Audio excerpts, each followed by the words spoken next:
अस्सलाम वालेकुम दोस्तों, उम्मीद करता हूँ आप सब खैरियत से होंगे। मेरा नाम है ज़ीशान। दोस्तों, अब से लास्ट 6 मंथ्स में जितने भी मैंने वीडियोस आप लोगों के साथ शेयर की हैं, उनमें से ये एक मोस्ट इम्पॉर्टेंट वीडियो होने वाली है। इसमें मैं आपको लॉन्ग टर्म जो मार्केट के सेंटिमेंट्स है वो समझाने की कोशिश करूंगा। नेक्स्ट 6 मंथ्स में 8 मंथ्स में क्या हो सकता है। इस वक्त जिस कंडीशन पे जहां पर इस वक्त यूएस की इकोनॉमी इस वक्त चल रही है, बहुत सारे खतरात जो हैं वो इस वक्त यूएस इकोनॉमी को हैं। कहीं ना कहीं हम डिफ़ॉल्ट की बातें भी सुन रहे हैं, और अगर यूएस में कहीं डिफ़ॉल्ट की बात आती है, यूएस गवर्नमेंट अगर डिफ़ॉल्ट हो जाता है यूएस इकोनॉमी, तो उसका असर पाकिस्तान और बाकी दुनिया की करेंसी पे तो पड़ेगा ही पड़ेगा, लेकिन स्पेशली डॉलर इंडेक्स, S&P 500 और बिटकॉइन क्रिप्टो करेंसी पे बहुत ज़्यादा इसका असर पड़ेगा। इस वीडियो को बिल्कुल सीरियसली लीजिएगा, स्पेशली वो दोस्त जो कि इस वक्त ऑल्ट कॉइन्स को बाय कर रहे हैं। और ये कुछ ऐसे भी फ्रेंड्स हैं जिन्होंने 2022 में बाइंग की ऑल्ट कॉइन्स की, कुछ ने 2021 के पीक पे जाके जो है वो जब बुल रन एंड हो गया था वहां पे बहुत सारे ऑल्ट कॉइन्स को बाई किया, और वो 90 से 95% जो है वो डाउन हो चुके हैं। यहाँ पे हम कुछ मोटिवेशनल बातें करेंगे, यहाँ पे आपको किस तरीके से अपने एसेट को सर्वाइव करना है। मैं आपसे सिर्फ यहाँ पे यही बात करूंगा आज कि आपको अपने डॉलर्स को कैसे बचाना है, कैसे सर्वाइव करना है। और मार्केट में आपको बहुत ध्यान से इस वक्त चलना होगा। उल्टे सीधे ऑल्ट कॉइन्स के अंदर आपने बिल्कुल भी बाइंग नहीं करनी। जो सबसे मेन चीज़ है दोस्तों वो है यूएस का रिसेशन। 2022 में ऐसा लगा जैसे यूएस रिसेशन ख़त्म हो चुका है। 2023 में हमें बिटकॉइन का प्री हाल्विंग पंप भी देखने को मिला, लेकिन फोर्ब्स की तरफ से एक आर्टिकल छापा गया और उसमें बताया गया है कि जो यूएस इकोनॉमी है वो आने वाले कुछ मंथ्स के अंदर एक बहुत ही डेंजरस सिचुएशन में आ सकती है, रिसेशन में।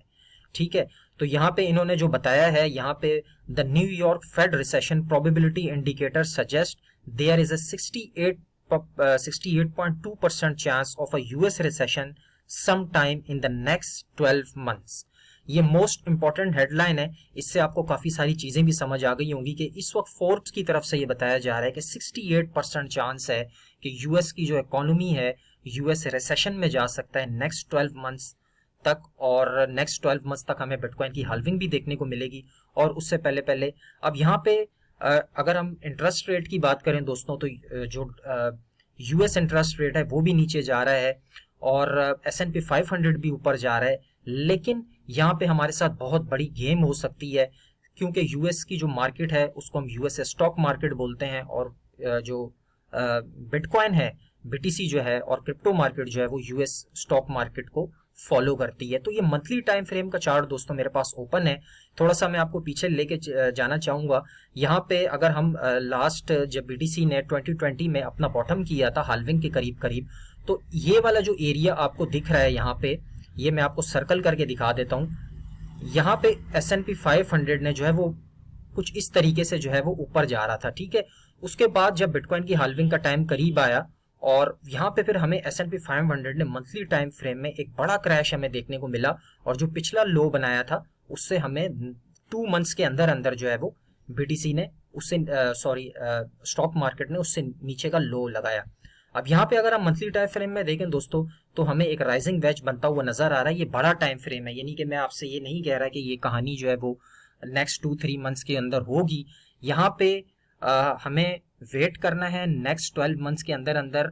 जो S&P 500 है, यूएस स्टॉक मार्केट है, वो एक बहुत बड़ा क्रैश ले सकती है, जो कि पिछला लो अगर हम देखें तो तकरीबन 3500 के आसपास लगाया था, और चांसेस हैं कि नेक्स्ट 12 मंथ्स में S&P 500 जो है वो 3300 या 3000 के आसपास जो है वो, जो आपको हॉरिजॉन्टल लाइन नजर आ रही है, यहाँ तक हमें देखने को मिल सकता है due to US economy recession. तो अगर S&P 500 आने वाले मंथ्स के अंदर नीचे आता है तो डेफिनेटली इसका इम्पैक्ट जो है वो बिटकॉइन पे और क्रिप्टो मार्केट पे पड़ेगा। तो यहाँ पे आपने बिल्कुल भी अंधाधुंध बाइंग नहीं करनी, कोशिश करेंगे अपने एसेट को बचाएं, थोड़ा थोड़ा अपना डीसीए करें, किसी भी ऑल्ट कॉइन के अंदर ज्यादा पैसा ना लगाएं, और ये समझ के इस वक्त मार्केट में ना एंट्री लें कि आने वाले 2-3-4 मंथ्स के अंदर अंदर हमें बुल रन नजर आएगा। ऐसा कुछ भी नहीं होने वाला, क्योंकि इस वक्त जो खतरात हैं यूएस इकोनॉमी पे वो बहुत ज्यादा इस वक्त डेंजर हैं।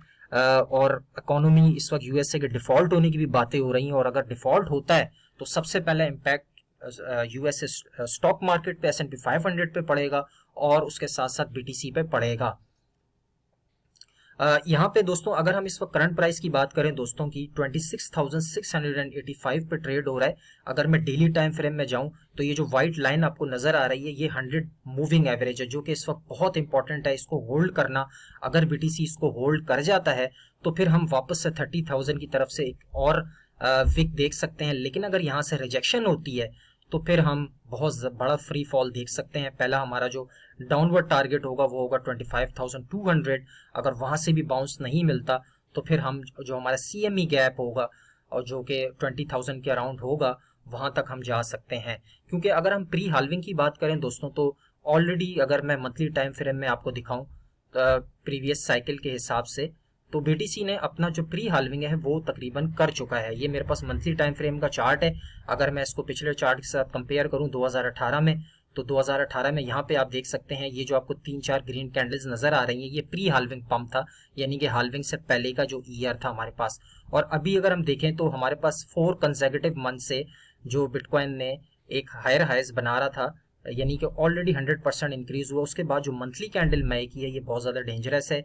अब जून की कैंडल अगर 28,000, 29,000, 31,000 हम क्रॉस नहीं करते और इसी रेंज बाउंड में जो कि एक बहुत ज़्यादा बोरिंग कंडीशन है, अगर इसी में प्राइस चलता रहता है तो फिर वापस से हम 25,000 और 20,000 की तरफ जाएंगे। और एक बात मैं आपको और बताता चलूँ, मैं आपको कोई पैनिक नहीं कर रहा, ना मैं कोई ऐसी कोई मैं प्रिडिक्शन कर रहा हूँ, मैं जस्ट आपको अपना व्यू बता रहा हूँ कि अगर S&P 500 नेक्स्ट 6 to 8 मंथ्स में अगर न्यू लो लगाती है, जो कि पिछला लो आपको नजर आ रहा है 3400 का, अगर ये ब्रेक करके नीचे जाता है तो बीटीसी भी एक नया लो लगा सकता है जो कि 10,000 से लेके 12 और 15,000 का है। और इसके ऊपर आपने बिल्कुल भी इसको इग्नोर नहीं करना है इस चीज़ को, इसलिए कि अभी हमारे पास हाल्विंग में तकरीबन 8 मंथ से लेके 1 ईयर तक का टाइम है। तो आपने ज़्यादा से ज़्यादा अपने डॉलर्स को बचाना है एटलीस्ट नेक्स्ट ईयर के फेब और मार्च तक। हाल्विंग जब हो जाएगी, हाल्विंग के बाद फिर आप अपना पैसा जो है वो किसी भी ऑल्ट कॉइन में लगाएं, जितना मर्जी आप पैसा लगाएं, लेकिन यहाँ पे आपको बहुत ज़्यादा ध्यान रखना है। अगर मैं ऑल्ट कॉइन्स की बात करूं, क्योंकि इस वक्त ज़्यादातर जो दोस्त हैं वो ऑल्ट कॉइन्स में इस वक्त स्टक हुए हैं, तो ये चार्ट मैंने पहले भी आपके साथ शेयर किया था, जिसमें जो कि टोटल 3 मार्केट कैप है और इसमें बीटीसी और इथीरियम का मार्केट कैप शामिल नहीं है। तो ये हमारा जो फॉलिंग वेज है डेली टाइम फ्रेम में आप देख सकते हैं कितना परफेक्टली प्ले आउट हो रहा है और बार बार ऊपर वाली रेजिस्टेंस के पास आता है और रिजेक्ट हो जाता है। इस वक्त अगर हम करंट वैल्यू देखें टोटल मार्केट कैप टोटल 3 की, तो 342 बिलियन के आसपास आ चुकी है।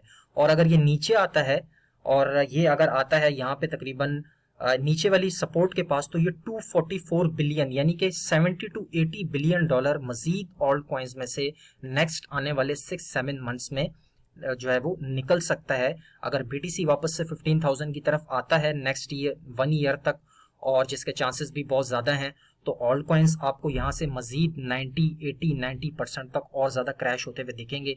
और वो सिचुएशन आ सकती है, वो वर्स्ट कि जहाँ पे हमने कभी एक्सपेक्ट भी नहीं किया था। मैंने तो ये सारी चीज़ें देखी हैं 2019 में, तो मेरे लिए कोई शॉकिंग न्यूज़ नहीं होगी अगर बीटीसी नीचे जाता है और ऑल्ट कॉइन्स 90-80% और क्रैश होते हैं, क्योंकि ये सब मैं 2019 में देख चुका हूँ।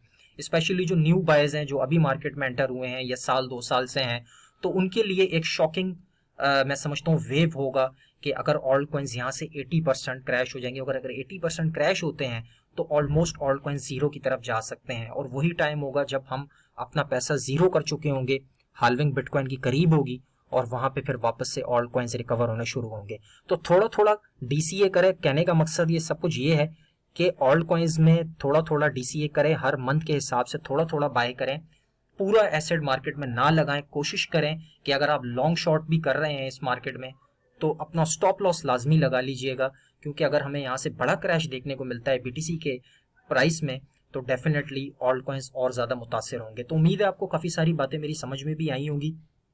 नेक्स्ट बिटकॉइन का क्या जो है वो अपवर्ड मूवमेंट होगा, नीचे की तरफ जाएगा, इसके बारे में हम बात करेंगे। लेकिन इस वक्त जो मैंने आपको बताया कि क्रिटिकल पोजीशन है जो कि 26,000 का जो एरिया है, क्योंकि यहाँ पे जैसे कि मैंने आपको बताया है कि 100 डेली मूविंग एवरेज भी है, और अगर ये 100 डेली मूविंग एवरेज जो है अगर ये ब्रेक करता है नीचे की तरफ तो फिर हम जो है वो 25,000 की तरफ जा सकते हैं। अगर हम गौर करें तो नीचे आया था लेकिन वापस से अभी तक इसी 100 मूविंग एवरेज के ऊपर नहीं जा पा रहा, तो यहाँ पे हम ये देख सकते हैं कि वापस से कोशिश कर रहे हैं नीचे आने की।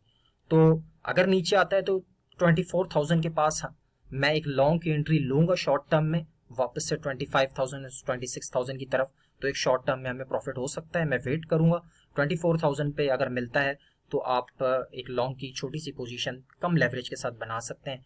तो मिलते हैं इंशाल्लाह नेक्स्ट वीडियो में। अपना बहुत सारा ख्याल रखिएगा। Take care. अल्लाह हाफिज़।